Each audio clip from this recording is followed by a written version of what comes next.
জাতীয় vitamin A plus campaign 2026 উপলক্ষে Chittagong city কর্পোরেশনের উদ্যোগে নগরব্যাপী ভিটামিন এ ক্যাপসুল খাওয়ানো কার্যক্রম উদ্বোধন করা হয়েছে। উদ্বোধনী অনুষ্ঠানে প্রধান অতিথি হিসেবে উপস্থিত থেকে কর্মসূচির আনুষ্ঠানিক উদ্বোধন করেন চট্টগ্রাম সিটি কর্পোরেশনের মেয়র ডাক্তার শাহাদাত হোসেন। অনুষ্ঠানের শুরুতে স্বাগত বক্তব্য দেন চট্টগ্রাম সিটি কর্পোরেশনের প্রধান স্বাস্থ্য কর্মকর্তা ভারপ্রাপ্ত ডাক্তার ইমাম হোসেন রানা। তিনি জাতীয় ভিটামিন এ প্লাস ক্যাম্পেইনের লক্ষ্য, গুরুত্ব এবং চট্টগ্রাম সিটি কর্পোরেশনের সার্বিক প্রস্তুতি তুলে ধরেন। উদ্বোধনী অনুষ্ঠানে মেয়র বলেন, শিশুদের অপুষ্টিজনিত অন্ধত্ব প্রতিরোধ, রোগ প্রতিরোধ ক্ষমতা বৃদ্ধি এবং সুস্থ বিকাশ নিশ্চিত করতে জাতীয় ভিটামিন এ প্লাস ক্যাম্পেইন অত্যন্ত গুরুত্বপূর্ণ।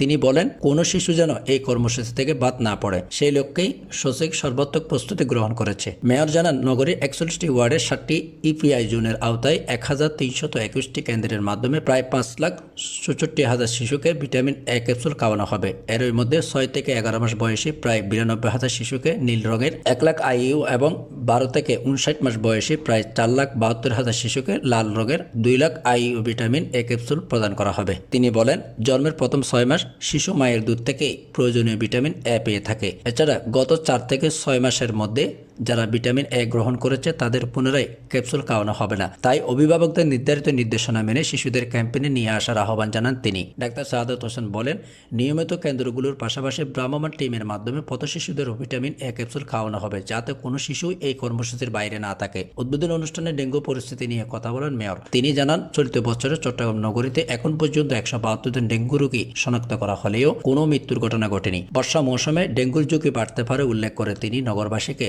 বাসাবাড়ি, ছাদ, টপ, এসি ট্রাই, নির্মাণাধীন ভবন, টায়ার ও অন্যান্য স্থানে পানি জমতে না দেওয়ার আহ্বান জানান। তিনি বলেন, নগরীর 2, 3, 10, 17, 19, 34, 39 ও 41 নং ওয়ার্ডকে ডেঙ্গুর ঝুঁকির এলাকা হিসেবে চিহ্নিত করে বিশেষ মশক নিধন কার্যক্রম পরিচালনা করা হচ্ছে। আধুনিক বিটিআই প্রযুক্তি ও কার্যকর লাবানাশক ব্যবহারের মাধ্যমে ডেঙ্গু নিয়ন্ত্রণ সচিকের অভিযান আরও জোরদার করা হয়েছে। মেয়র আরও বলেন, চট্টগ্রাম মেডিকেল কলেজ হাসপাতালের পরিবেশ পরিচ্ছন্নতা ও শৃঙ্খলা ফিরিয়ে আনতে সমন্বিত উদ্যোগ নেওয়া হয়েছে। রোগীদের হয়রানি বন্ধ, হাসপাতাল এলাকায় পরিচ্ছন্নতা নিশ্চিত এবং মানবিক স্বাস্থ্য সেবা প্রদানের সংশ্লিষ্টদের নির্দেশনা দেওয়া হয়েছে। একই সঙ্গে গণমাধ্যমকে তথ্য যাচাই করে দায়িত্বশীল সংবাদ প্রকাশের আহ্বান জানান তিনি। অনুষ্ঠানে উপস্থিত ছিলেন চট্টগ্রাম বিভাগের বিভাগীয় পরিচালক স্বাস্থ্য ডাক্তার ফজলে রাব্বি, চট্টগ্রামের সিভিল সার্জন ডাক্তার মোহাম্মদ জাহাঙ্গীর আলম, ইউনিসেফ চট্টগ্রাম বিভাগের chief of field office Mrs Madhuri Banerjee, Chattogram city corporation স্বাস্থ্য কর্মকর্তা ডাক্তার হোসনে আরা বেগম ও ডাক্তার তপন কুমার চক্রবর্তী, ইউনিসেফ চট্টগ্রাম বিভাগের নিউট্রিশন অফিসার ডাক্তার ইবাসুই চৌধুরী, ইউনিসেফের স্বাস্থ্য কর্মকর্তা ডাক্তার দেওয়ার হোসেন সহ স্বাস্থ্য বিভাগের ঊর্ধ্বতন কর্মকর্তা, চিকিৎসক, জনপ্রতিনিধি ও গণমাধ্যম কর্মীরা। 4,72,000 আমরা ভিটামিন এ প্লাস ক্যাপসুল, যেটা আপনার অ্যাডাল্ট, যেটা লাল রঙের, সেসব বাচ্চাদের যাদের বয়স হচ্ছে আপনার 12 মাস থেকে 59 মাস, অর্থাৎ 5 বছরের নিচে। আর আমরা নীল রঙের যে ক্যাপসুলটা, যার ইউনিট হচ্ছে 1 লক্ষ ইউনিট এবং কালার হচ্ছে নীল ব্লু, সেটা আমরা খাওয়াবো যাদের বয়স 6 মাস থেকে 11 মাস। প্রথম 6 মাস আমরা কেন খাওয়াই না? কারণ মায়ের দুধের সাথে সেটা যাচ্ছে, এই জন্য প্রথম 6 মাস আমরা খাওয়াচ্ছি না। আর এই বয়সের মধ্যে, অর্থাৎ 6 মাস থেকে 59 মাসের মধ্যে যারা 4 থেকে 6 মাসের মধ্যে ভিটামিন এ নিয়েছে, তাদেরকে আমরা ভিটামিন এ দিতে পারবো না। কেন পারবো না? সেটা হচ্ছে আমাদের যে লিভার আছে, যকৃৎ, সেই লিভারটা 4 থেকে 6 মাস এই ভিটামিন এ স্টোর করে রাখতে পারে, যার কারণে আমরা কিন্তু এটা রাখবো না।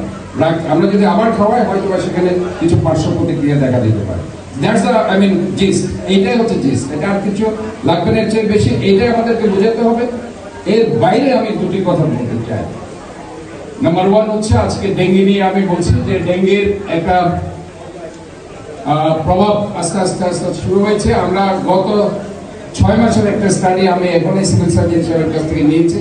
আমাদের জানুয়ারি, ফেব্রুয়ারি, মার্চ, এপ্রিল, মে, জুন, জানুয়ারিতে 38 জন রোগী পাওয়া গেছিল। এরপরে আস্তে আস্তে দেখা যাচ্ছে সেটা 10, 12, 14, 16, বাট এই জুনে এসে সেই যে জানুয়ারিতে 38 জন পাওয়া গেছে, জুনে আজকে পর্যন্ত, অর্থাৎ আজকে হচ্ছে 28 তারিখ, গতকাল পর্যন্ত 64 জন পাওয়া গেছে।